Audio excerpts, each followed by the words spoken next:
Assalamualaikum warahmatullahi wabarakatuh.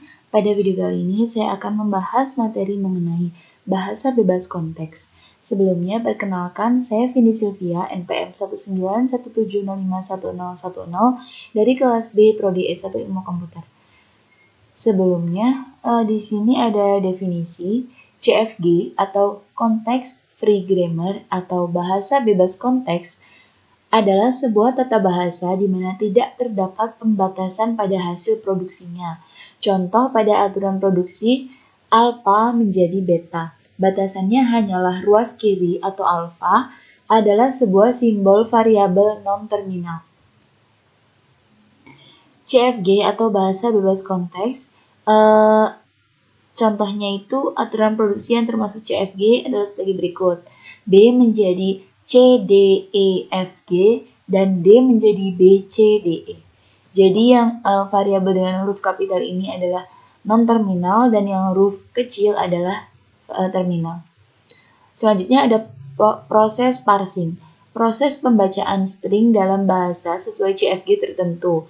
Proses ini harus mematuhi aturan produksi dalam CFG tersebut. CFG menjadi dasar dalam pembentukan suatu proses analisis sintaksis. Bagian sintaks dalam suatu kompilator kebanyakan didefinisikan dalam tata bahasa bebas konteks. Lalu selanjutnya ada pohon penurunan atau derivation tree atau parse tree. Untuk menggambarkan simbol-simbol variabel menjadi simbol-simbol terminal, setiap simbol variabel akan diturunkan menjadi terminal sampai tidak ada yang belum tergantikan. Contoh, terdapat CFG dengan aturan produksi sebagai berikut. Dengan simbol awal S menjadi A, B. A menjadi B, B, B. B menjadi A menjadi alfa.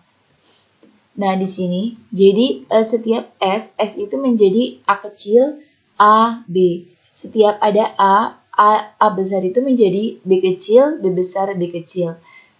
Dan setiap B besar itu menjadi alfa.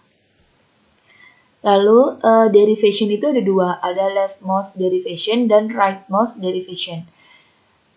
Leftmost derivation, suatu penguraian atau penurunan dikatakan leftmost derivation bila setiap tahapan penurunan variabel atau non-terminal terkiri yang diuraikan. Sedangkan rightmost derivation apabila setiap tahapan penurunan variabel atau non-terminal paling kanan yang diuraikan disebut rightmost derivation. Contoh di sini ada variabel G itu himpunan A, B, S, AB, dan SP. Dengan aturan produksi P, S menjadi AB, A menjadi A kecil, A besar, A besar menjadi alfa, B menjadi B besar, B kecil menjadi alfa.